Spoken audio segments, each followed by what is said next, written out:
The following is an Operation Podcast production. I'm not happy with who I am right now. I want to get better. Let me consume all these different books, listen to all these podcasts. My objective results, the realities of my life weren't changing at all. Maybe this isn't working. Personal development junkie is the person that always got a podcast in their ear, a book on their nightstand, a TED Talk that's queued up on their YouTube channel, and they're ready to go. Feeling like you're being active in your personal development, that deludes you to think that you're actually growing, right? It's like, okay, cool, yeah, I learned something new, but have you applied it? And it's the personal development junkie is looking for the fix, right? They're looking for that next place. What's that hack? What's that sweet spot? What's that thing that's going to separate me and get me the results that I'm looking for? And it's just like this craving that you feel, and then your behavior, your time is spent doing all the things looking for that secret nugget instead of applying what you already know, because you already know it. So do you think there is a point of like diminishing return in personal development? I think we've all reached it. When you review your performance with that non-attachment, which is like, this was the objective performance, I did not do it. This is the reality and the circumstances that caused that performance. Now, as a feedback loop, what it does is informs you of two things. First is, what's up? My name is Brian Ford. I'm the founder of Self-Improvement Daily, and you are listening to Ever Forward Radio. This is going to be such a fun conversation, an interview with you. For those of you that don't know, Brian has been in my mentorship, small group coaching program, and one-on-one coaching for 3 years.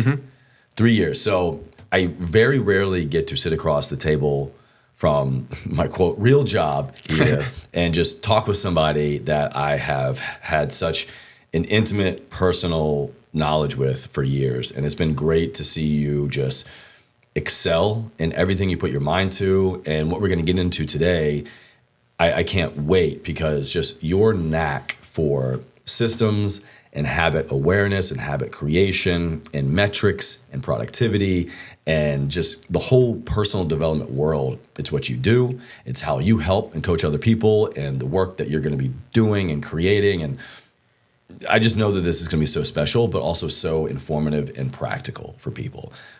So with that, man, officially welcome to the show. Yeah, thanks, Chase. Super grateful for you. And yeah, I cannot understate the influence and empowerment that you've provided me in my career, in my life. And I know it's just the beginning. My pleasure, man. My pleasure. So ever forward, we're here to learn ways in which we can keep moving forward in life, to live a life ever forward, I say. What do those two words mean to you, Brian? Yeah, I mean, ever forward is continuous improvement. And it is being your best as you can be. So it reminds me of the Maya Angelou quote, which is, you can do your best until you know better. And when you know better, then you do better. And that's where being ever forward is this constant pursuit of becoming more aware of what better even looks like. Because you can only do your best as you are right now. And as you pursue more awareness, more information, more insight and context, then you can use that to do better next time. And it's constantly looking at yourself in the mirror and being self-aware to understand how you can do better, consuming more information to understand exactly what's around the corner, lessons other people have learned on your behalf that you can incorporate, and never relenting in the pursuit of becoming more aware in that effort. When you decide to make your first drink different, you decide to enjoy the night.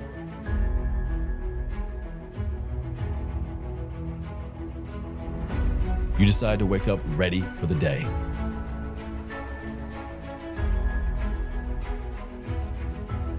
You decide to make tomorrow even better. ZBiotics Pre-Alcohol, the science behind your next great morning. Use checkout code EverForward10 to save an additional 10%.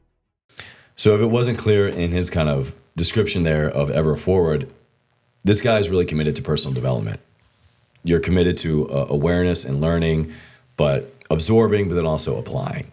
And you have this great concept in your work now about being a recovering personal development junkie. Yeah. I love that. I can definitely relate. I started cracking up as soon as I read it, because it takes me back to a lot of different phases and places in my life of personal development, professional development, listening to podcasts, going to expos and seminars, reading books, just in this intimate, passionate love affair with, wow, like I can learn more, do more, be more, and I can apply more. But there comes a time and a place where maybe more for the sake of more is happening. So I'd love to hear your interpretation, man, of what does it mean to be a recovering personal development junkie? Who really can relate to that? Yeah, I mean, I feel like anyone who's kind of in the world of being a better version of themselves, they've experienced a part of it, right? The personal development junkie is the person that always got a podcast in their ear, a book on their nightstand, a TED Talk that's queued up on their YouTube channel, and they're ready to go. And it's the feeling like you're being active in your personal development that deludes you to think that you're actually growing, right? It's like, okay, cool, yeah, I learned something new, but have you applied it, right? Or, oh, okay, yeah, there's this new book recommendation that's gonna help me in my career in this way, but what actually changes about your behavior? And it's the personal development junkie is looking for the fix, right? They're looking for that next place. What's that hack? What's that sweet spot? What's that thing that's going to separate me and get me the results that I'm looking for? And it's just like this craving that you feel. And then your behavior and your time is spent doing all the things looking for that secret nugget instead of applying what you already know, because you already know it, right? So the personal development junkie in my own experience was, okay, cool. I'm not happy with who I am right now. I want to get better. Let me consume all of these different books, listen to all these podcasts, and my objective results, the realities of my life weren't changing at all. And that's when I had to take a really stern and honest look at myself of, maybe this isn't working. And the personal development junkie in me was like, no, but it's out there. You're going to find it. It's not working yet, or you haven't gotten there yet. And it makes you feel good. It satisfies you. It fulfills you because you feel like you're growing. But all of this, all of our growth, all of our efforts, everything we're learning is in pursuit of one thing, which is to actually change our life. Not to talk about it, not to feel like it, but to get new results. And if you're learning, then yeah, there is a certain amount of learning that's required in order for you to improve. But given today's day and age and how accessible information is and how we hear the same thing said a bunch of different times, what I'm about to say today, it's probably not going to be my own unique information, and it's not going to be the first time or last time you're going to hear it. It's what you do with that information that's actually going to change your life. And the personal development junkie doesn't take that step. And when I did, that's when everything started to change. You must consistently be consuming, because the timing of that information changes. The way that the information hits you changes, right? There's some expression, might be roomies, where it's, never will I step in the same river twice because I've changed and the river has changed, right? So you can hear the same message 10 years later, 2 days later, and it won't be the same message because you receive it differently. So yes, always surround yourself with these ideas, but just hearing the ideas isn't enough, right? It's taking action on it. And it's for that exact reason, because there's so many voices and there could be conflict, or there could be differences of opinion. You're trying to reconcile which one you believe. For that reason, I try and practice this policy, whereas yes, I'm still a rabid consumer of personal development material, but I found the voices that I've gravitated toward. I found the books that speak to me most, and I let the timing and the version of me that consumes it make the difference in meaning that I'm looking to get from consuming more information. So I try and read 2 books. I reread 2 books for every one new book. You reread 2 books for every one book that you read. Correct, because I know that there are certain books that just are on my level, they're on my vibe, they are fundamental to who I am. And there are next level, deeper lessons in all of those things that I already know work for me, but I didn't have the perspective or awareness to know what it was trying to tell me that time. So on the second, third, there are books I've read 20 times. Yeah. Like I read 2 books in particular, The Compound Effect by Darren Hardy and The Promise of a Pencil by Adam Braun every single quarter. Because those are, they are my song. Those are my soul and spirit song. And it's every single time I get a different experience because I am a different person when I read them. There are 2 books, I think we've talked about this before. Every January, I reread The One Thing and Never Split the Difference. The One Thing, for me, was the most transformational self-productivity tool in terms of understanding what priorities really are, how to set them effectively, and how to get to a point to, their tagline is, what is the one thing that you can do so that everything else becomes either pointless or it becomes easier or unnecessary? Right. More or less. Yep. And then Never Split the Difference, Chris Voss, actually he's been on the show, is just this concept of negotiation and how we are negotiating things in our daily lives, professional lives, all the time. And that's such a great reminder of how much value we can get out of personal development tools, but coming back to them, especially in a very specific or consistent timeline, if you're doing the work, and I think this is a fair way to really assess, are you doing the work? Are you applying things or just absorbing things? if you come back to something that was so profound for your personal development journey and you don't get something uniquely, newly as profound, then I think that might be a little telltale sign there. Yeah. Yeah. I mean, it's all about timing. It's all about you and how you receive it. Yeah. So it's another opportunity, right? And you just faithfully step into the opportunities that you're presented with and make the most of them. And if that's the same material or new material, but the likelihood that you're going to get something out of something that you already trust, that you already know speaks to you, I just find that to be a greater likelihood. So that's where I invest my time. So do you think there is a point of like diminishing return in personal development? And if so, what does that look like? I think we've all reached it. We're already there. Yeah. Yeah. I mean, you can talk about, there's a spiritual angle to it, which is you have everything inside of you and it's just a matter of getting rid of the resistance that's blocking you from it. So personal development aside, right? Like if you believe that, then you don't need any of this if it's already inside of you, right? Mm-hmm. But the personal development work and the unlearning and the perspective all helps you to access that more fully, right? So it's necessary, but it's only necessary from the point of helping you to maximize what's already there. So that's the one side in terms of we're already there. And the second is, it's the personal development junkie. It's like, you know the lessons. Like you know what the book is going to say already because you've probably already read it. You've probably already heard a version of it, but perhaps you weren't ready for it, right? And that's where the diminishing returns aspect is. You can continue investing in your education around this, but the higher leverage way to actually get the results you want is to do something different with that information. And that is a pursuit of your own self-awareness, your own abilities and capacities, your own relationship with the material. The information doesn't change, but you change when you're exposed to it. Walk us through a little bit more there. I love this aspect personally of we already have and know so many of these answers that we are seeking. We have a lot of questions, and the more we read or listen or watch, I believe, or at least I can say in my journey, it all eventually comes back to this innate sense of knowing. I feel like I'm just coming closer and closer to myself and more at peace with agreeing to a way of thinking or a way of acting or a way of believing that has always been present in my life. But for whatever reason now, I have less shame about that agreement, or I have less friction or resistance to that agreement. So yeah, to your point, you could go, if we have all the answers inside of us, it all comes back to this innate truth, this innate knowing, then why do we need all this other stuff?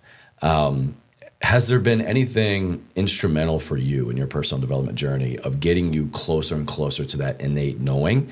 And if so, what was it? And then where do you personally go from there? Well, you just put me on a tee. You are the person that is. You are the person that is. No. Yeah. Well, and that's kind of the model that you give off that I try and embody, and now has rippled into some of the people that I work with and the way that I conduct my life, which is this curious questioning of the way that things are, a radical acceptance of, okay, well, yeah, we have histories and contexts that have influenced us to be this way, and that's okay. You cannot change those. What do we do with it today? And it's embracing that confident masculinity for myself and accepting that maybe I don't have it all figured out, but I shouldn't. Like, how could I? Because I'm human, I'm imperfect, and I have my own limitations. It's coming to terms with that has helped me to step more into the faithful side of what I do. And now kind of the energy. So the second part of the question, what do I do with it? I have two different kind of North Stars. One is more of like an internal, one's more of an external. The internal North Star is intentionality. So I want to be as intentional as possible, which I define as making as positive choices as often as you can throughout the day, being as thoughtful as possible. And that requires the awareness to know what the right choice is and the discipline to follow through on it courageously, despite the circumstances or the conditions that might lead you astray. Right. So intentionality is, I ask myself, I try and be as conscious as possible because that's the awareness side. And then I can make intentional choices more consistently because I'm accessing that. So that's the internal North Star. What you're more asking about was the external North Star, which is, okay, cool. So with all this thing that you've been doing, like, where do you put it? What do you do with it? And for me, it is to be of service. Right. So if I step into situations and I try and make a difference or find ways to create value for those that are presented in front of me by whatever reason they got there, and I'm not attached to the outcome or what I get in return or anything like that. I've like optimized my life for how can I just be of service and how can I be as intentional as possible. That's when I find I'm most fulfilled. I find opportunities and accelerations in my career are attracted to me. I find that that's when I'm in flow. So when I accept myself and I get out of my own way, instead of, and here's an example, right? So I do a lot of fundraising work, you know, instead of me reaching out to someone saying, hey, you know what, you should really be a part of this campaign. You're going to love it for XYZ reason, and feeling some kind of guilt or some kind of salesy nature to me presenting it to them. That's my ego and my judgment and the story getting in the way of what I'm actually trying to accomplish. And now, because I've done this work and I can accept who I am, like, yeah, cool. Like, I can only do my best where I'm at right now. So with that intention, I can then go and invite people to participate. Yeah. And it's not salesy because it's just flowing through me. This is how I can be of service. If it makes sense to you, let's go for it. But you will not take action unless you yourself are aware of what's in front of you. So that's what I try and do, is I try and be of service, identify those opportunities, be faithful in the way that I serve the moment, and just trust that the right things will happen because I have the right intentions with my limited awareness going into it. Let's go back a little bit to, let's take the personal component out. Let's take me out of the equation and like our personal relationship. What you were talking about, thank you again, by the way, is you had a personal mentor, and we worked one-on-one and also part of this like group coaching experience. The personal aspect aside, what unique or even just what different value have you found in terms of your personal development journey by going I'm working one-on-one with somebody, I'm a part of a small group personal development experience on top of, I know you do a lot of other things in your personal development, because I feel like they all have such unique value and a time and a place and cost and all these different things. Because when you say personal development, a lot of people might just go to certain preconceived notions. What really has that brought to the table for you? Yeah, no, I think it's touching on the value of coaching. I have a friend who's a coach who describes it as, everyone lives within the two dimensions of their own picture. And they're in a picture frame, basically. And you're a static image in the picture, right? So you hit your pose and you can only kind of see a little bit to your left, to your right. You don't know what's happening above you, below you, behind you. You don't know because you are static in the picture frame. But it can be a coach, it could be a mentor, it could be a colleague, it could be a partner, it could be somebody who is not in the picture frame that is looking at it and telling you what's around you. It's like, hey, don't fall into that trap. Hey, you might be doing this for the wrong reasons. Hey, are you sure that that's the right decision? Hey, right? And it's that pursuit of awareness, right? Because they're helping you to see the perspective that you can't see yourself. So for me, what I didn't realize, and this came out through our coaching with you, through personal things related to journaling and subconscious transformation, other things I've tried, right? I noticed that I had in my own picture frame this overlying belief that was running the show behind the scenes related to entitlement, right? Yeah. It was an entitlement to, oh, but I worked hard, so I should get the result. Or, oh, but I'm doing the right thing, so why isn't this working out for me? I'm being of service. I'm helping others. Exactly. I'm being of service. Like karma, where are you, right? and I had this entitlement because I was attached, right? And that's, again, I don't want to keep bringing you into it, but like one of the primary things I've learned from you is detaching from the ego. Our first session together was memento mori, right? Yeah. And it's like, this all goes away. Yeah. So let's get it out of the way now and let's live today, right?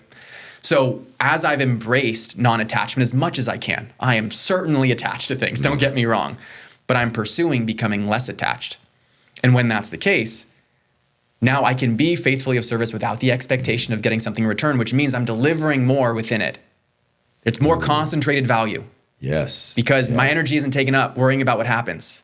My energy is going into being of service. And then because the action is higher quality, the result is higher quality, the ripples are higher quality. Those ripples return to me. But they don't need to. Yeah. There are a lot of other coaches I know that listen to the show. And I feel like being a coach yourself and working in one-on-one and working in other group experiences, there's another unique component to personal development that happens when you are the one relaying that information, relaying lessons, relaying tools, tips, tricks, services. I feel like once we become a teacher, once we become a mentor, once we become someone passing on this information or our versions of or interpretations of, it turns into this, we just become a personal development conduit. We are taking it in, absorbing, applying, learning, and then passing it on, which for me is the ultimate gratification. And so to the other coaches listening and watching here today, what role, what unique value, I should say, have you found by also being a coach and also mentoring other people and also passing it on? Have you found that then when you come back to absorbing, kind of makes it different or better or unique? Oh, I mean, it's the accountability of practicing what you preach. You know, like I am more disciplined, more intentional. I make better choices.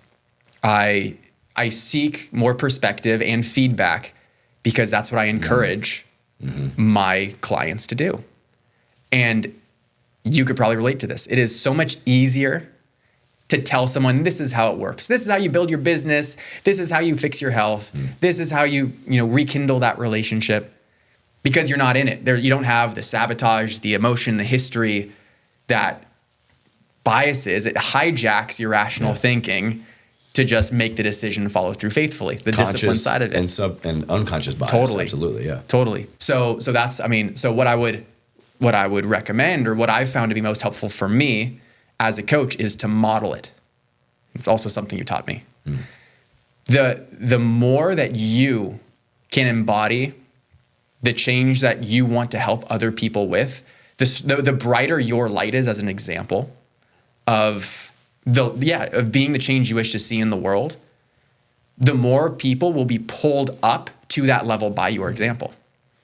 So for me, I've had various levels of elevation in my coaching business each time it has happened when I stepped up. It wasn't a new marketing tactic. It wasn't a new program or offer. It was me as the person delivering the message that then was received differently because it came with more confidence. It came with more experience. It came with more embodiment. And that is felt. Yeah. It's time to heat up your winter. Available for a limited time only, the Element Chocolate Medley is back. This is a tasty trio of flavors featuring chocolate mint, chocolate chai, and chocolate raspberry, designed to be enjoyed hot on its own or swirled into your favorite recipes. It's a tasty and healthy way to heat up your winter. See, Element helps anyone stay hydrated without the sugar and other dodgy ingredients found in other popular electrolyted sports drinks. And that's because each serving delivers a meaningful dose of electrolytes free of sugar, artificial colors, or other dodgy ingredients. And you're gonna get a free sample pack with your purchase. No questions asked refund policy, free shipping on all US orders. Check the show notes for the link or head to drinkelement.com/everforward. I want to share a personal example of a part of my personal development journey and then a follow-up question. Last year, I believe it was last year, maybe the year before, but I think last year, I joined a business coaching program because I believe in personal development, clearly. And it was with someone who is he runs a product company, a CPG company. And it was the easiest yes, just because I know him personally and I admire the way that he lives his life, and I admire the way that he runs his company, and I admire the company that he keeps. And I knew going into it, the way that he described it, that it was not 100% my world, meaning it was not, hey, Chase, come into this business coaching program with other podcasters or wellness industry people. It was a wide variety. It just so happens that there was one other person who ran a podcast production company, but there were people that were other CPG companies. There were people running commercial real estate companies, CBD companies. It was just this variety. But it was the easiest yes because of the model, to your point, that I saw him live his life and run his business. And I learned so much in that experience, I think uniquely because of the variety in that group. Can you speak to getting out of our lane, getting out of our known, getting out of our, dare I say, comfort zone in the personal development journey? Because I feel like that is more difficult for people. if I'm going to give you my time and my money, I want to know for sure that it is directly related to my world and can directly serve me and move the needle in my life. But I'm here to tell you, I found a lot of value in doing the opposite. Would you agree? And what advice would you have somebody in that role, in that world? Yeah. What comes to mind first is, yeah, you can be really intentional about where you put yourself, like the soil that you choose to grow in. But making a decision and putting yourself somewhere else is the value. You make the most of whatever you're surrounded by. So it's there are a lot of people that are caught in indecision or paralysis or whatever, saying, "Oh, well, it's got to be right. It's this big investment or whatever." And it's the fact that you're doing something different to disrupt the current pattern, to put you in some other space, is the value. Like, yeah, you, of course, you want to be diligent and thoughtful about, well, I see this person leading in this way, doing these things more like how I want to be, and I admire that and I'm inspired by that. Yeah, this is the right home for me. I trust that. But if you don't have that confidence, or if you're kind of thinking through about like, well, there's all these different playgrounds I can play in, which one? And you put pressure on that, each moment you wait is a moment that you're in the current environment that's keeping you within the current pattern. Oh, that's so honest. That's so true. Right? So that's so true, man. Yeah. And it's funny because like when we first started working together, I was like, oh man, I have bad energy levels. You're kind of this health and wellness guy at the time. I was like, tell me what to do. And then you took me on a wild ride. One night. We haven't talked about health and wellness. It's been more of this like relationship with self. Right. And I didn't know I needed that, but I was more open to it because you took me there and I explored it, but I wouldn't have known that that's what I needed. I wouldn't have known that environment. The trust was for in me. the source as well. And that was a similarity I had in this other experience. Yeah. So I mean, I'd say do something different, right? And I mean, Tom Bilyeu's known for saying like, make a decision even if it's wrong, because if you're making a decision, it's advancing you. Yeah. Whereas if you're doing nothing, then you're certainly not advancing. You're just staying. You're stuck. Yeah. You know. How do we know if what we are absorbing is actually moving the needle in our personal development journey? Oh, how much time do we have? For you, man, the world. Yeah. For you all the time. Data. So I mean, my philosophy and protocol is extremely data driven, quantitative and qualitatively. Right. So it's the objective performance, the metrics that you have, and the subjective perception of how you did. And I mean, this goes into just like a feedback loop of sorts, what you do. And there are a few different versions of this I like sharing. Tom Bilyeu is one of them. He's got the physics of progress, but I like John Assaraf's more. He calls it think, plan, do, review, think, plan, do, review. It's a cycle where first, and this is a feedback loop, right? You think, so what could I do differently? Where do I want to go? What's my goal? What does this look like? Plan. Okay, cool. How do I orient my behavior in such a way that I maximize my chance to achieve that? Think, plan, do. Take action. Right? All right. Run the experiment. Review. How did I do? How did that compare to the goal? Did I fulfill on the plan that I had? What variables were in the way? And then from there, you think again. You analyze. You set a new goal. And the more repetitions you get of the feedback loop, the more you're optimizing. Right? And optimizing is such a big word in personal development. It's like, how do I maximize the way that I show up at everything that I do? You optimize it, right? It requires a feedback loop. So how do you know that you're making progress on something? The data that you're getting, so you're measuring what you do. You review that through the lens of, well, how did this go compared to what I wanted to happen or compared to the goal that I set? And within that delta, if that delta is getting larger between your current reality and the desired reality, then it didn't work. If the delta is getting smaller and you're bridging the gap, then you're doing something right. And there are times when it's 2 steps up, 1 step down, but it is being vigilant about always looking at it, because otherwise you don't know the trajectory of your growth. I've got one of the core frameworks that I operate off of is choices lead to actions and actions influence results. So the more that you can make better choices, then you take the right actions that influence your results. The results are just the realities that you have in your life. It's the reality of your bank account, the reality of your health, the reality of the quality of a relationship, the reality of your relationship with self, whatever it is. If you want new results, you need to think, identify what that result is. You need to plan, what is the system or process that I'm going to use to be able to support me in doing, taking action, from which I can review every single one of those steps to see how effective it was, to then run the play again and do it again. So it's like improvement. The very definition of it is a difference in measurement. It is a previous state and a final state.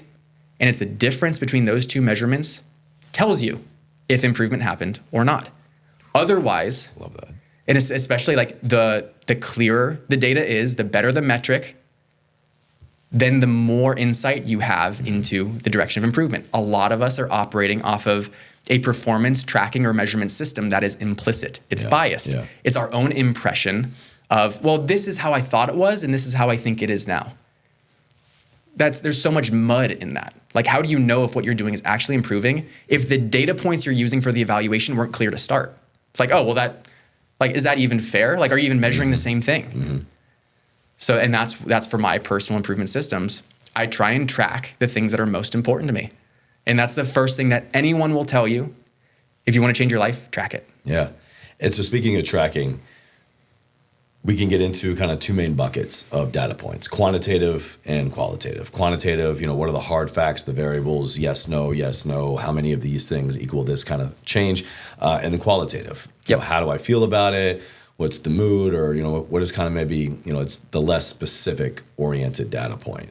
But they both matter, in my opinion. And I also personally believe in your personal development journey, there will be times where it's heavy quantitative data, it's biometrics, it's numbers, it's spreadsheets, and there's more qualitative. It's just getting to a point to where you can check in with yourself and have radical honesty and therefore take radical responsibility for what you need to continue to do, what needs to change, what's working, what's not. Mm-hmm.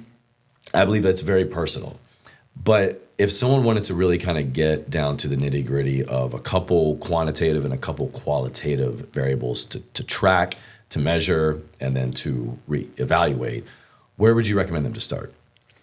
Yeah, so the fundamentals, of course. And that's another just resounding point of agreement in personal development circles is the better and more consistent you are with the fundamentals, the better the foundation you have and the taller you can grow, the more you can do. So what are the fundamentals of personal development variables? Yeah, so I think it's simple. I draw this from Heroic, a group that I follow closely. So it's energy, so your health, right? The core metrics within your health is, are you moving? So exercise. What are you eating? Nutrition. And are you recovering? Sleep, right? So it's so the quantitative measurements around that would be calorie tracking for diet, right? Figuring out what are my macros, what are my calories, all of those things. That is objective, right? Then for your exercise, what was my workout? How long was it? What was my heart rate? Quantitative, right? So all these things, or did I even do it, right? Yeah. Did I even do it on these days? So you can get, and that's the thing is this can kind of accordion as wide and as small as you want it to go. And then recovery, right? So it's sleep. How many hours did you sleep? What time, an Oura ring, right? It tells you, cool, this is when you went to sleep. These were your different rhythms. This, I wear it every single day. It's reviewing that information, right? It comes back to what we said before. It's it's great to wear the ring and be yeah, it's gonna help me sleep. It's have you learned anything from it? Have you taken action on it? Do you have more awareness or insight that's going to actually guide your improvement in this area? Yeah. So that kind of ties back in. So those are the quantitative of health. So it's energy, productivity, right? So productivity is being able to focus, right? So eliminating distractions. How do you quantitatively track that? You're getting my wheelhouse. I can go on forever for this. Yeah. One of the things that we're going to get into productivity next, actually. Oh, okay. Yeah. Cool. All right. So then, all right, let's go into qualitative then on energy. So the qualitative side. So, okay, you exercised, great, objectively. And that's where you need to hit a certain standard for yourself. What does exercise mean? You need to have more clarity in that. How do you define it? And I call it having standards, right? Mm-hmm. When you have a certain standard, then you have this written out objective criteria to say that I did meet this. Otherwise, there's space for your mind to rationalize. It's a gray area where you can kind of shape the story that most serves you. Shout out Gabrielle Lyon, set standards, not goals. Yeah, perfect. I haven't heard that before, but set standards, I totally agree. Not goals. Yeah, and systems. Yep. So qualitatively, instead of being did I exercise to this certain standard, you can say, well, how much did I push myself? 1 to 5. That's subjective. That's like, you could do the objective version of it, which is like, oh, well, my heart rate got to a certain point, but your own experience of it. Because then that informs you on more of a mindset development piece potentially. You're like, oh, well, I'm pushing myself. And that's in alignment with a direction that I want to grow in, right? Right, yeah. Same thing qualitatively with your diet. It's not, oh, well, what were my nutrients, my macros for the day? It was, did I make an effort to make the healthy choice 1 to 5? And you have different criteria, right? And then you're like, powerful question. You're like, oh, well, you know what? I had pizza, but I only had 1 piece. And given the environment, I did make an effort to make the healthy choice, right? So it's a different lens to evaluate your performance. And that's what this is all for, is you're getting the data that is standardized in some way, even if it's qualitative. It's still standardized so that you have a point of comparison that's accurate and it's usable, right? And then for sleep, quality of sleep, right? 1 to 5. What was my quality of sleep versus how many hours did I sleep? So those are some examples. And if you're open to it, we're going to have all of your information down in the show notes for everybody. But as someone who has personally run through your data tracker sheet, scorecard. Yeah. I mean, I have never seen anything so like attention to detail and just so it seems at first you might think, oh, I'm going to track all these things and it can be overwhelming, but just the way that you run through data tracking in a quantitative and qualitative manner, bro, like I've been doing this for a long time and I have not been amazed like that. Maybe like once in 12 years. Wow. I mean, your approach to this and tracking to make it so uniform and so universal and so realistic and not scary. Because I think when we talk about tracking things, that's where we lose a lot of people.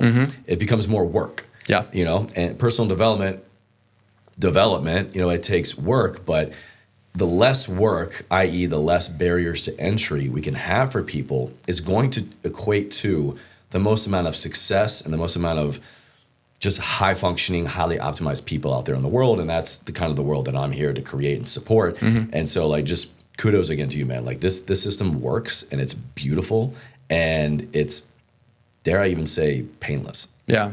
No, I appreciate that. Yeah. And kind of the challenge that I'd offer to anyone that has that allergy to tracking is you can't improve what you don't measure.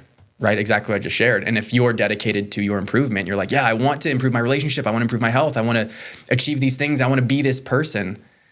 You're not going to get there as effectively or as reliably if you don't have these fundamentals, like the physics of growth in place, you know? So that would be my recommendation. And yeah, it doesn't need to be this big daunting thing. It's like you build a whole system and you make it as user-friendly and easy and accessible and inspiring as possible. So like one of the things that, this is the personal development junkie, translated 2 years once I knew better, right? So the personal development junkie, have a growth mindset. Oh yeah. Oh, I want to have a growth mindset. Yeah. You know, failure is just a lesson, right? What does that mean? Like, what does that actually mean in your real life? You're like, just regurgitating things, or are you actually digesting them? For sure. But it's a belief system, right? It's a belief that when you face a challenge or obstacle and you don't get the result that you expected, that you rub your hands together, you say, bring it on. You're like, okay, what can I do better? And how can I do better? Yeah. Okay, cool. So if that's the response, if that's the behavior that happens, right? Because thinking and mindset is just a habitual way of thinking, right? So, and if it's a habit, it's a behavior, you're doing it, right? And the doing creates the result, as I shared earlier, right? Yep. Okay, cool. So then you want to build that mindset. You want to build that belief system of being growth mindset. That's where the books stop. Have one. They don't tell you how. Like, how do you actually train your belief system to have a growth mindset? And that's where, like, my theory on this is, well, you've got to take consistent action that then it swells the seed of the identity or belief that you're trying to instill. So if the identity and belief is that of having a growth mindset, what is the consistent action you can take that is proof and evidence of that being true? And for me, in my systems, that thing is filling out your scorecard of doing your tracking. Why? Because every time that you show up, even when you don't feel like it, you're like, I really don't want to look at this. I made bad choices. This hurts for me to admit to myself that I didn't meet the standards and expectations. I let someone down. I let myself down. I have an accountability partner. So you avoid. You avoid the confrontation. But when you sit down and you report on your tracking and you look at it, What you're doing is you're taking action in such a way that says, you know what? I believe that I can get better. Mm-hmm. I believe that even though I didn't show up today, I can grow. And this today is the lesson that will help me be better tomorrow.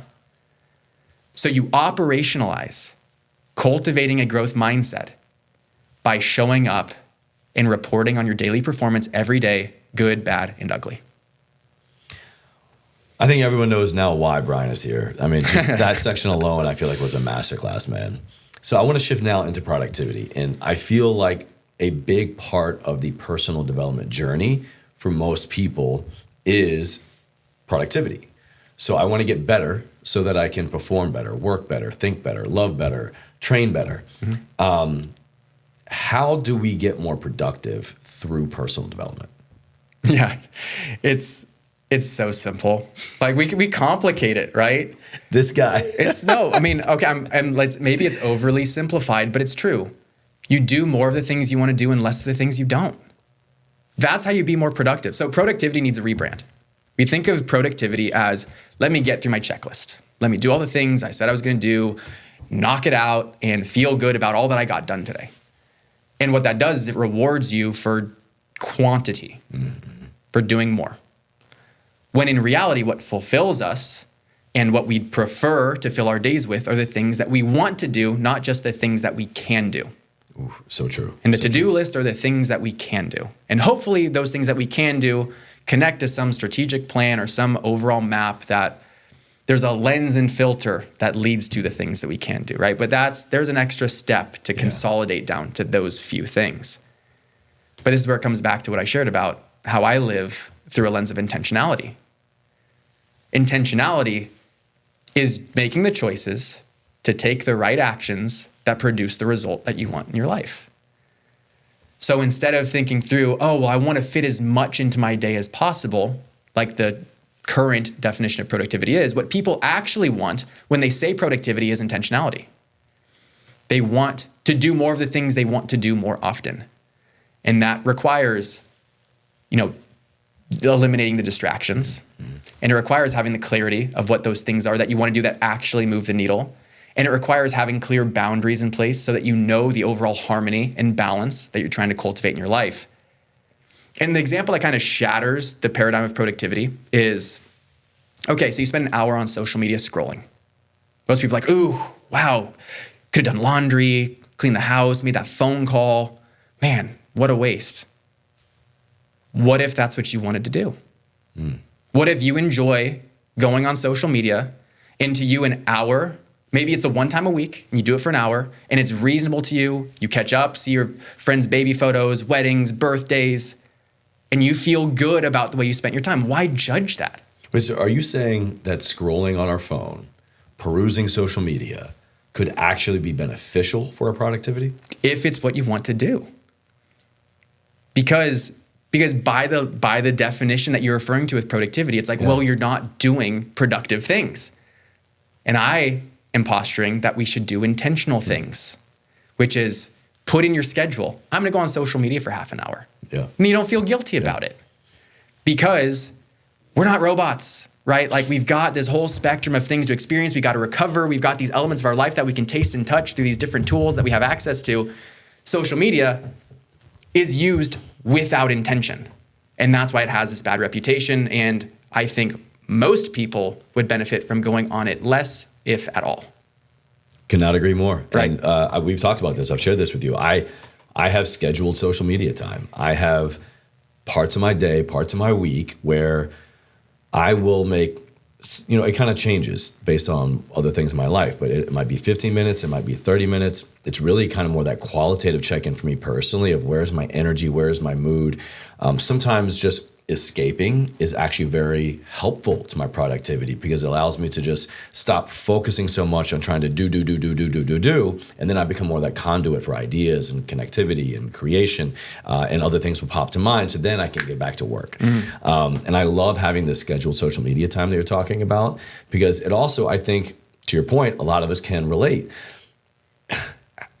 when we're on my phone here, but like, we'll pop up from like scrolling email, social media, text messages, whatever. And we kind of feel regret. We kind of feel a little dirty. Like, oh man, I can't believe I just spent another 10 minutes, an hour looking at these videos, looking at these messages. And then we begin to build this negative relation to that device and even to some of the accounts or some of the people. But what you're saying is so spot on. If we choose to take a more empowered stance in that and go, no, I'm not giving my power to it. I am retaking my power, and I'm going to go, this is when I'm doing it. This is why I'm doing it. Even if that why is just to escape, like that's okay. That's okay. Yeah. And to connect this to a previous part of the conversation, which is, well, how do you know what's the right amount and how do you feel good about it? You need feedback. And so like my standard for social media has optimized over time as I've gotten feedback and experienced, oh, this felt good. Oh, that wasn't enough. Oh, it's okay under these circumstances, so that I have a clear picture of if I'm picking my phone up to go on social media, I'm like, does it fit within this clearly defined criteria that I feel good about, that I've gotten to because I've been thinking about this for a year? Great prompt. Right. So for example, my social media standard is no, do not go on Instagram before noon or after 8 p.m. Because I don't want it to be part of my night routine and I don't want it to slow down the beginning of my day for a maximum of 20 minutes. And that's more of the recreational scrolling, right? But then I have these extra conditions and circumstances that says, unless it's work related and I don't look at anything else. So instead of being like, oh, well, it's outside of my window, can I do it? It's like, no, I have an exception in place because that is part of my true relationship I want to have with it. Or if someone asks me to show them something that I reference or whatever, like there's a specific purpose to do it outside of the confines of what I've described. Absolutely. Yeah. That's intentional usage of the tool, right? And that's why I'm asking you to think about intentionality, not productivity. Because when you change all the words you shared about like, oh, well, it could be productive, whatever. If you say the word intentionality instead, then there's no judgment around what you're doing. It connects back to the intention of what you want. Yeah, so it connects back to the intention of what you want. And when you live from that energy, from that space, and you're evaluating yourself against that measuring stick instead of how many checks do I have on my to-do list, that is what's going to make you proud when you look yourself in the mirror and get to sleep on time. Yeah, that's I have to laugh. I think, and I've been there before, when we think productivity, we think, oh, I listed out all my to-do list items, and me being productive means spending time building that list and checking them off. But man, I'm raising my hand here. How many times have we just added things to that to-do list that we know we're going to do anyway? Or hell, I've even added things in the past of I already did it, but man, it just feels so damn good to scratch that line through, to check that box. And that's the lie of productivity. That's the lie we're telling ourselves. Just by making a list and just by checking it off, are we actually being productive? Or are we just trying to find a way to infiltrate our own system to make us feel better? Yeah.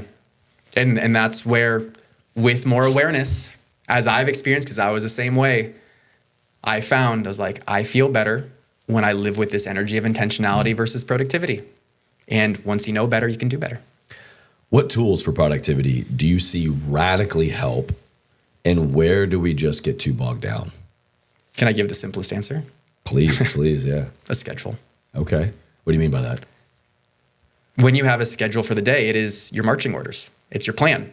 And if you take the time to look at the sea of everything that you could do with your life, the priorities, the things other people want from you, the balances within your health and your relationships, and you get it in one place to say, this is what I reasonably can do today. Then all those other things that pop up, or those other things that you considered doing but chose not to, you made the choice. So instead of having the relationship of, oh man, I really wanted to get to that, now you have the relationship of, I chose not to do that.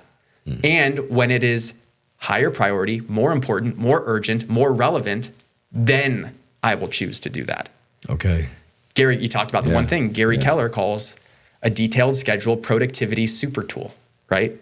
Like, there's a reason why the most successful people in the world are extremely good at managing their time. It's because there are all of these elements of life that need to fit into the same 24 hours that we all have. And it's choosing which one of those things is like that determines where we invest our time throughout the day. And the reason that a schedule is so powerful is because it becomes your point of consciousness throughout your day. Ooh, I love that. So instead of trying to figure out what are you doing in the moment consciously, you have your pre-assigned priority that you get to reference to say, well, this is when I made my schedule, what I thought was priority. Now let me make a choice of what to do, understanding the history of that context and the current conditions.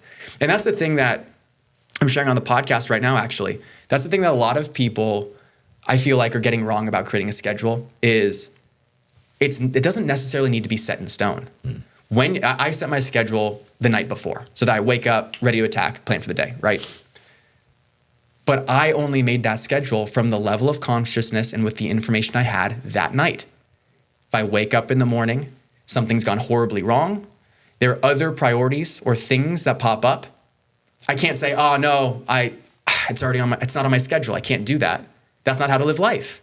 The schedule serves as the reference point so that it prompts consciousness to say, this is what I want to do, and given the information I have now, this is what I choose to do. And that's why we're calling it productivity. Your schedule is your greatest intentionality tool because it allows you to make the choice of, I thought this was important. I now see these things are important. I can only do one right now in front of me. So let me make a conscious, thoughtful choice about what I do. That choice leads to the action that leads to the result. And that result is the reality. And then you get feedback on that result to inform you on, did I make the right choice? Or how could I make a better choice moving forward? When we think productivity, I think a lot of us go to morning routine. How can we set up our mornings to make us more productive throughout our day? Yeah, I mean, if you didn't create a schedule at night and do it in the morning, I'm a big fan of priming, right? So it's, we talked about some of like the energy fundamentals. There are super habits of sorts that I teach, what, super habits are. When you think about like using morning to build momentum, it's a matter of getting yourself in an optimal physiological space so that you can put your full self into whatever's next. And there are certain things that you can do, call it meditation, call it exercise, call it breath work, call it connecting with a loved one or a dog, whatever, right? There are things, sunlight, there are things that you can do to turn your physiology on. Because if you think about productivity, it's not just quantity, it is also quality. And what people overlook is how integrated your energy level is into the quality of what you do. So if you invest 30 minutes, an hour, 5 minutes in a morning routine that helps you to be more physiologically clicked on, then that transforms the quality that you infuse in everything else. And if you think of like the big trade-off, I call it the time pie analogy, which is you have a certain pie, okay? And that pie is divided into slices. This much of a percentage for your health, this much of a percentage for your productivity, this much of a percentage for your family, relationships, whatever. And you think, well, if I spend time on my self-care, then that pie, that slice gets bigger and all the other ones get smaller. But the way that energy works, when you invest time in your energy, is sure, maybe an extra half hour pushes your pie from 20 to 25% allocated to health. But the entire pie gets bigger. With the bigger pie, there is a smallage percentage of slice of productivity and relationships, but more to eat. And that's how you expand your capacity, right? So the morning routine helps you to infuse more quality in everything you do to expand your capacity. And that's how you live the big life that you want to wake up and attack. But you don't have that capacity without doing the background work, which a morning routine is one of those tools. Now, you mentioned it there in productivity, and that's our habits. And I think, again, we're in pursuit of personal development. We're trying to get more productive, and we really get more granular. We begin to look at our habits or creating new habits that feed into all the above. So what is your view on habits? And do you think most people struggle with their daily habits? Are they even aware of their habits? Where does that land in kind of the hierarchy of personal development for you? Yeah, I think habits are the sexiest thing in personal development. Everyone wants to have good habits. It's great for marketing. People want to have good habits. I call my whole philosophy the super habit system, right? Because there is this allure to habits, which is, well, if I can get consistent doing these things, then I'll achieve the results that I want. And that's the point that I want to like make sure the connection is drawn toward. It's the habit is the vehicle to the transformation. It's the vehicle to the result, because the framework, choices lead to actions, lead to results. Habits are just consistent, likely unconscious actions, which means that you are consistently, unconsciously creating a certain result. So yeah, perfect. That is exactly what you need to think about to change your life, because the things you do most consistently and the things you choose to do most consistently, then cultivate the results that you want. But when it comes to implementing habits, people think, oh, well, I'm going to do this thing and I'm just going to tell myself that I'll make it happen regardless, non-negotiables. This is how it works. This is the new me. I do this thing. Don't ask me. Like, I'm busy doing it, right? But when it comes to behavior change, the factor that drives our actions and our behaviors more than anything else is our environment. So when people are so focused on getting good habits, they're thinking so like linearly about, I need to take this action. I need to take this action. I need to focus on this thing. I need to get in the gym. I need to like do my affirmations. I need to do my morning routine. And they're thinking about the action and the habit itself. But if you want to actually build the habit and be consistent with that new action, your time and energy is better spent designing the environment around it so that the action becomes a natural byproduct of the design. Okay. And the best examples that I have of environment are, number one, your identity and belief system. Your belief system and your identity, it's the unconscious filter that basically solves all of the problems that you encounter in your life. So when you are considering a new habit or taking a certain action, your belief system is already pushing you in a certain direction. And in order to get your belief system to be a positive environment to support you in being consistent with that habit, you need to do the mindset work and the belief system work to get you into that action. So that's one of the first environments. It's a mimetic environment, right? The belief systems that you have. A second environment that I love that we've alluded to are systems. So when you have a system built into something, what you're doing is you have a certain input, a process that is the system to produce the output. And the more that you can limit the energy, difficulty, or resistance as an input to then create the high quality output that you want, the more your unconscious mind and yourself will be likely and motivated to do it. But the system itself is, let's figure out not what action or what habit you're going to do. How do we design the environment with a system so that you start doing this one thing and it leads you naturally into doing the habit? And these are things that we're really familiar with, but we haven't labeled them as systems, right? Habit stacking. You brush your teeth and you high five yourself in the mirror. That's what Mel Robbins tells you to do with the high five habit, right? That's a habit stack. That is a system. Because what does that do? There is a plan in place that helps you to do the habit of high-fiving yourself and all of the, psychological benefits that comes with that. Having a schedule for the day. Okay, cool. I really, really want to make a schedule for the day. But right now, the system that we have that underlies everything we do is memory. If we haven't intentionally built a system, then we're defaulting to the most simple system we have, which is our memory.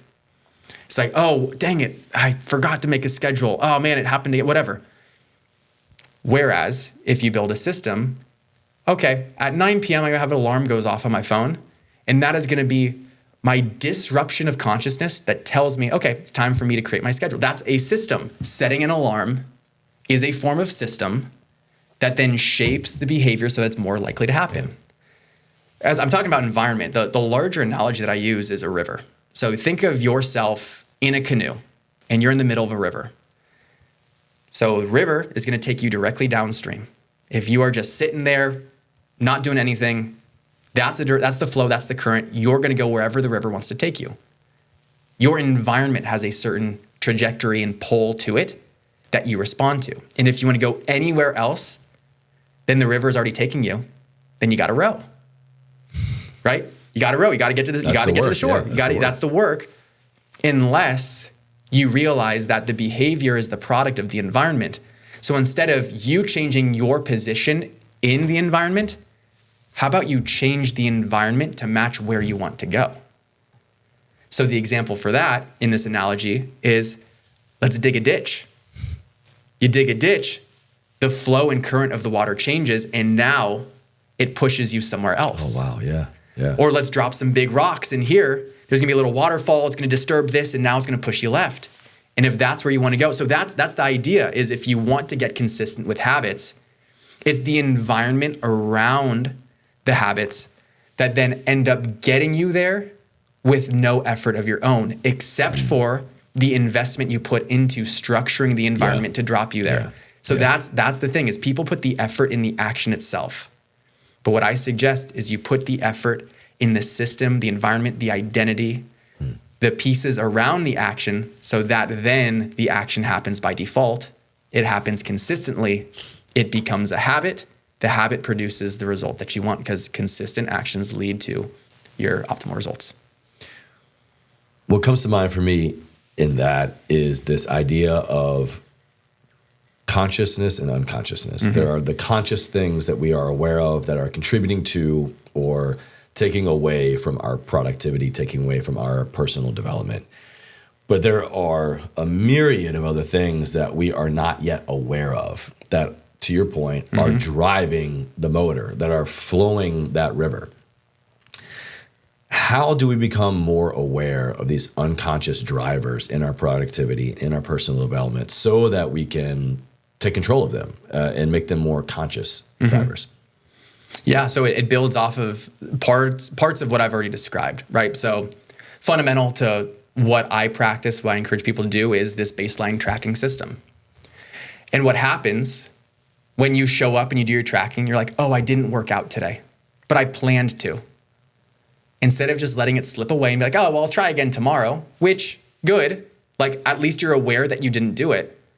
The opportunity is to understand the conditions and circumstances and factors that led to you not working out. Is this in your tracker where you still have, you had to still track as 0, right? Yeah. Let me better understand this and see the lessons in this, which is also part of cultivating the growth mindset and operationalizing that, so that I can become aware of what happened unconsciously in the moment, so that you are primed to recognize that the next time it happens. So let me give an example, right? So, all right, this example of you didn't work out, but you intended to. Okay, cool. So what happened? I had it scheduled for 7 a.m. Okay, but I didn't show up at 7 a.m. What happened? What caused that? Oh, well, I was extra like cuddly in bed. It's like, okay, and why is that? Oh, well, because my wife was out of town for 2 weeks and like this was our first moment together. Then with that awareness, I'm like, okay, cool. So now I can understand that there's this social dynamic that caused me, and a need that I have socially, that caused me to make this unconscious choice to snooze my alarm and to be in bed with my wife or whatever.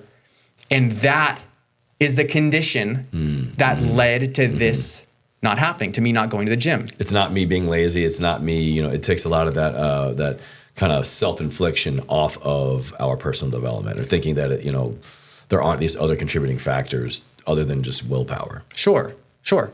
And I think the point that I'm getting at too is when you review your performance with that non-attachment, which is this is what objectively, like this was the objective performance. I did not do it.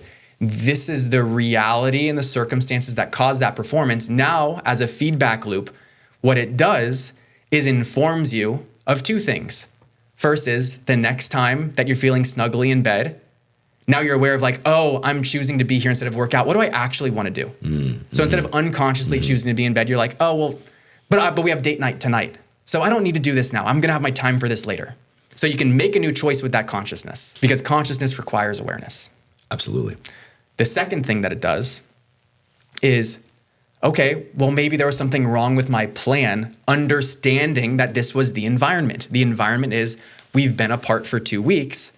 So now next time when that happens, I know that this is what I want to do. I would choose that again. I didn't make the wrong choice. So how can I set myself up for success knowing that condition? Okay, I'm going to plan for an afternoon workout the next time that we've been apart for a long time because I'm going to enjoy my morning cuddles instead. So it is, I call it asking, just simply being curious, non-attached, and asking why. I didn't go to the gym, but I plan to. Why? You'll figure it out. Just keep asking why and you'll figure it out. Yeah. I didn't make a schedule for the day. Oh, that's interesting. Why? Oh, like, do I not believe that it helps me? Oh, did my trigger not work to prompt me into doing it? Did I feel overwhelmed by everything that I got going on? So, and it's when you get to the truth of why, then you see how these environments are interacting with you in those moments. And it's with that awareness, you can then do the work to change the environment, to change the choice, to change the plan, to set yourself up with more awareness and with more intention. Man, what you just said is so important and so powerful because I can just imagine how many people are hearing this and going, oh, like I thought it was me. I thought it was me. And I think that is one of the biggest barriers in most people's personal development journey is, I mean, in many ways, yes, you are your biggest limiting or contributing factor. 100%. But when it comes to adherence and our ability to kind of, have motivation or even false motivation is, like I'm not capable. But you might have the right plan, it's just the wrong environment. Or do you have the wrong plan in the right environment? So I want people to go back and really listen to what you just described because I think that just helps us detach so much from our perceived ability or inability to create or even execute a plan in pursuit of our goals. That's so helpful, man. So helpful. Yeah, and the thing that I'll add to it, which kind of connects to, like, it brings the conversation together, which is the personal development junkie, right? Yeah. The personal development junkie knows, oh, it's environment over willpower. Benjamin Hardy wrote a book about it. Maybe you've read it, right? It's like, yeah, of course it's environment. What do you do with that? Like, have you changed your environment? Have you taken action to understand and become aware of these factors that are contributing to the choices you're making unconsciously, the path of least resistance, the flow of your river and where it's leading you? Or is it a book that you read that you felt good about? You're growing because you read the book and you learned this thing, but you didn't actually change your behavior. And that's the difference, right? So many of these books, and I'm not knocking these books, like these books are fundamental to changing your life. What I'm encouraging people to do is to take the next step beyond it, which everyone says, like, well, you've got to implement this work, but you need to know how to implement it. And that's where you have a system of implementation, a system of behavior tracking, a system of evaluating if the iterations that you're making are actually producing the new results that you want them to. It's having all of those tools in place so that the fuel that you have from these books is running through a better engine. Man, so good.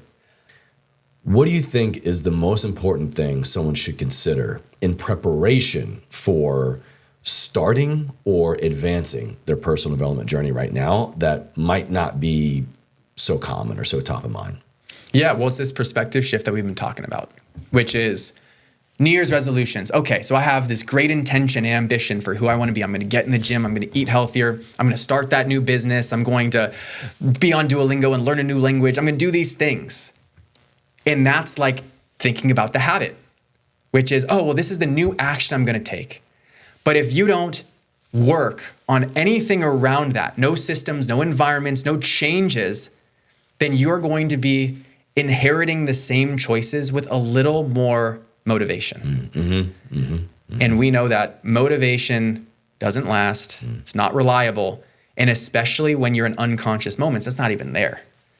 So my recommendation as you think about, first, there's two different ways to think about it. As you think about a specific resolution or intention or something that you want to bring into the new year, make sure that you have the systems and environment design around it so that you have your plan in place to execute on it, right? Okay, so it's you want to go on Duolingo. What's your system? I'm going to do it before I go to sleep for 15 minutes every single day. Just literally having that implementation intention will help you to follow through on the behavior more often. More systems of, okay, well, let me prompt my awareness to do this.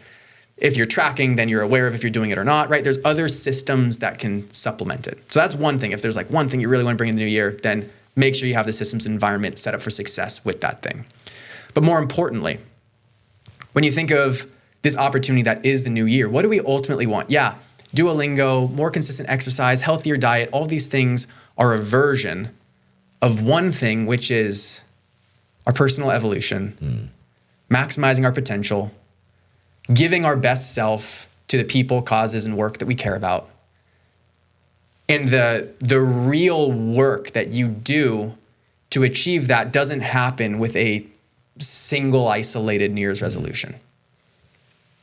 The true sustainable and all-encompassing elevation that you can do is to raise your standards in every area of your life. So it's not just I'm going to work on my health or my exercising. It's how can I cultivate a new sense of discipline in everything I do? How can I hold myself to a higher standard? Because with that higher standard, everything changes, not just the one thing. So if you want the one thing to change, that'll happen too. Yeah. But if you do the more holistic work of stepping up to the next level, then that's my recommendation. And that's where it comes down to. It's the fundamentals, right? How do you raise your baseline and hold yourself to a higher standard in the choices that you make on a daily basis in the fundamentals?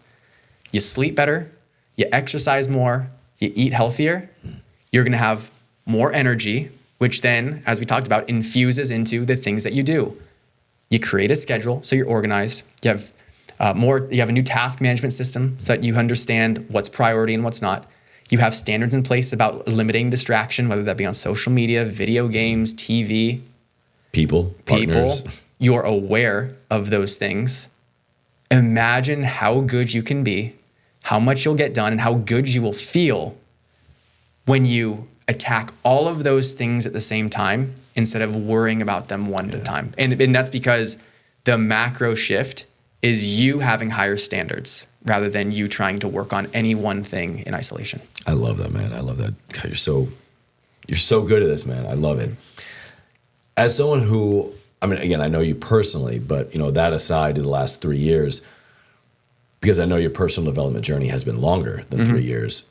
Where you are right now in your personal development journey, what is one area that surprises you the most, that has the most influence or is of most value to you that you feel you never saw coming? Yeah. Long-term planning. Yeah. So when you think about, so let me talk about not my New Year's resolutions last year, right? So there were a few things I wanted to do. I wanted to visit my mom and grandma every month. I live in Southern California. They live in Northern California. Both of them have been in difficult health, but their health has improved. But that was my intention, is I want to make an effort to be there. So it was my system. Instead of like, hey, my intention is to see my family more. My system and goal was I'm going to follow up, go to Northern California, see them once a month, and plan my trip for the next month before I leave, right? So every single time, at least I'm getting 1 month ahead of what my plan. So that's a system. I've been able to follow through on that. Another system or another one of the intentions was to do 2 physical competitions. So I've done 2 Spartan races and I did Running Man. I went to Atlanta and did like a big Running Man event. And like the system for that was let me book these, or at least I pick the events at the beginning of the year that I want to do instead of trying to figure it out. And then you lose sight of it and you forget and then life gets in the way, you build around it, right? So what was the question again? As someone who has been in a personal development journey for a while, what has been the most surprising component that you never saw coming that holds a lot of value to your personal development? Right. So the long-term planning. Thank you. Okay. Yeah, we're back. So the long-term planning. So it's seeing what you want through that wider lens is the decision that then helps you to make all of the other decisions in alignment with it. And I am like my tracking, my scheduling, all of the like structures and systems that I have in place are one day at a time. And I am so good at that, right? But I've realized that there is more information that I've been missing by having that deeper plan in place that I can start chasing and tracking toward. Okay. And so this year, one of the things that I have in place is from the one thing with Gary Keller, the goal set to now process. I set a someday goal, which is at some point in my career, I want to accomplish this thing. What is the 5-year milestone toward that? What is the 3-year milestone to achieve the 5-year? What's the 1 year to achieve the 3-year? What's the 1 month to achieve the 1 year? What's the 1 week to achieve the 1 month? What's the 1 day to achieve the 1 week? Go and do that thing. the 1 day goal, because that ladder's all the way up. And now my most important thing to get done every single day connects to my someday goal, because I have this strategic plan that ladders me back down to saying, well, what am I going to do about it today? And instead of me thinking about, well, what really does connect with my macro vision and the change I want to bring in the world and the things I want to accomplish in my career and life, I don't have to think about it. It is reverse engineered from the goal. And now it's just about faithfully following through on that. So I completely underestimated the value of a long-term plan. And now that I have it, it's an easy decision for me to make of what I'm going to do in the immediate, because I've already figured out where I'm headed. Now I just need to take the steps toward it. That's so important. And I think that's, again, where a lot of people struggle in their personal development journey is, well, what do I do? What's the first most important thing I do to make myself better, to get more productive? And I would challenge them to kind of go back and pick up on what you just said. Instead of thinking about or focusing so much time, energy, resources on today or hell, even tomorrow, what do I have to do to move the needle the most? Is take a moment, take that day, and think about, what do I want my life to look like? How do I want to feel? Where do I want to be? Who do I want to be with? What number do I want in my bank account? Anything even remotely close to that, 1 year from today. 1 year from today. And then bring it back, bring it back, bring it back, bring it back. There's your thing you need to do today. Yeah, I have a really powerful training that I share with my coaching clients and community, which is this 3-year, 5-year visualization, where it's like I create this environment which is like there is someone that appears in your room and it's you and it's your future self and blah, blah, blah. It's like, oh my God, this is trippy. But then the question is like, and it's like conversation. It's a facilitated conversation that you have with this person. Yeah. And it's this whole conversation around, oh my gosh, you won't believe what I accomplished in the last 3 years. Really? What was it? And then they tell you, listen. And then your mind fills in the gaps of like, wow, they're this excited. Like, what is that thing? Yeah. So if, again, it's like, how do we operationalize this thing? Hey, have a strategic plan. Like, it's helpful. So what is the actual thing that you do?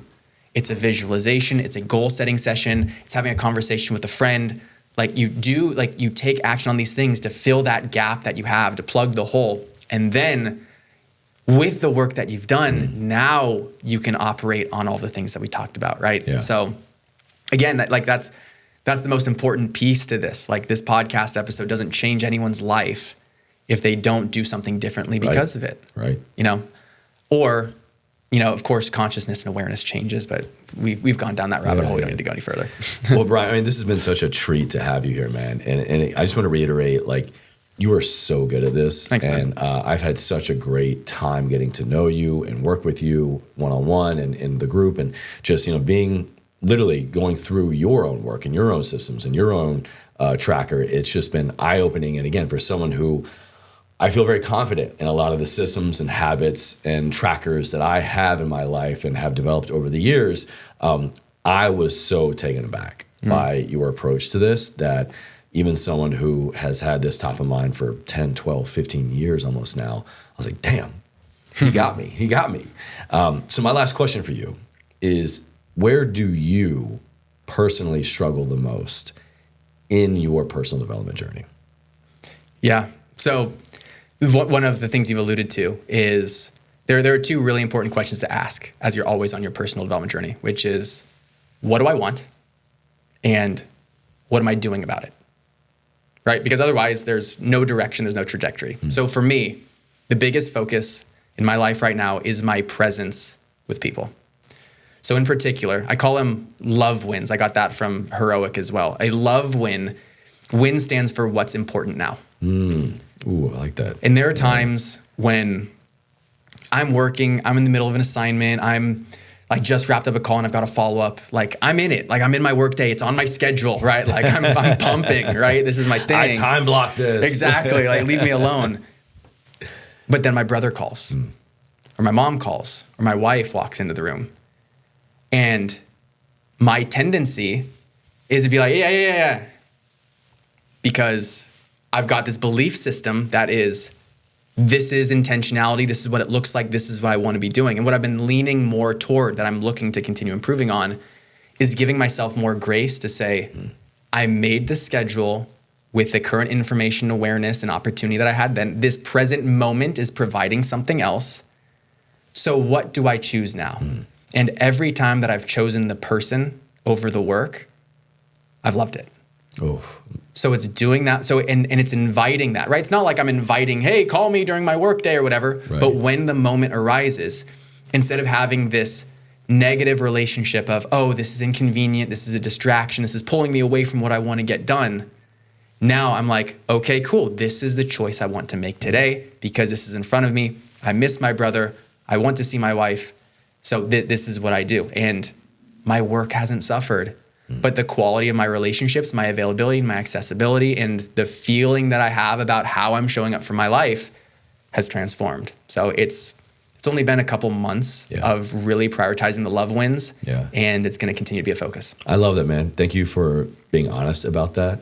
And I'll kind of share, I'm in a like similar position this year, you know, as May and I have gotten pregnant, and we've kind of talked a lot about how, you know, it's like little cute little moments. Like, oh, this is the last time it's you and me are going to be doing this. Or this is the last time this. You know, our lives are changing in the fact that it will never not be just us. And so now when, you know, I'm home working or I get a phone call here in the studio or, you know, I lean in so much more to, I mean, technically you could call it an interruption, but I lean so much more into that gift of, this is the only time now where my wife and I get to talk about this, or we get to navigate this obstacle, or we get to go, you know, put down the laptop and take a walk and go get coffee or something.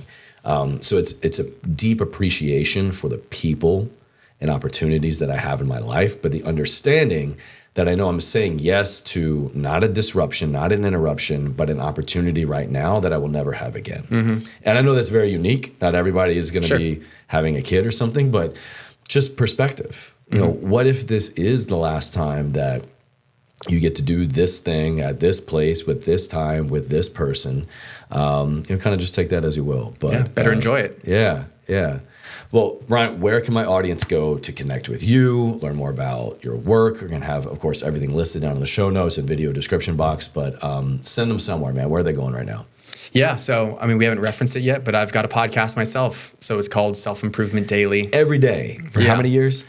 Yeah, over 6 years at this point. I thought I was consistent in podcasting, man. Yeah. So, it's 3 to 5 minutes every single day. And it's my diary. You know, it's what I've been learning and integrating and the stories of how I've been processing things, much like the examples I've shared today. You know, it's just kind of, this is me doing my best with the limited awareness that I have to try and be of service, you know, and be as intentional as possible.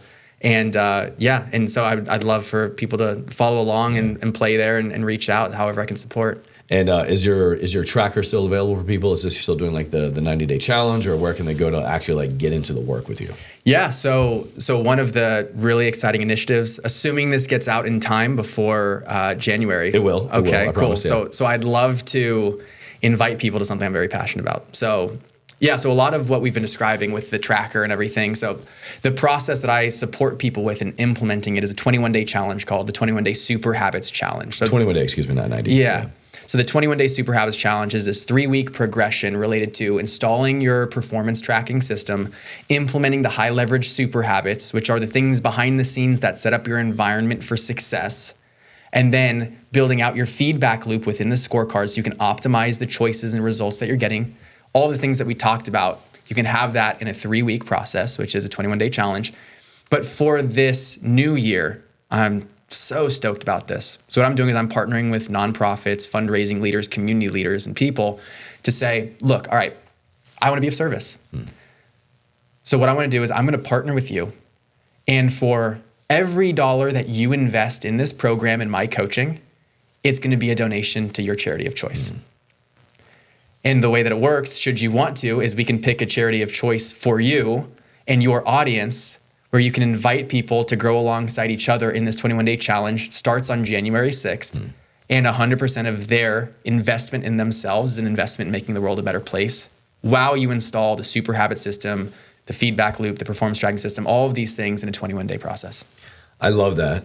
Thank you so much. And I have one in mind, but before, you know, when you asked me earlier, before I kind of said it out loud, I want to make sure that they're still running.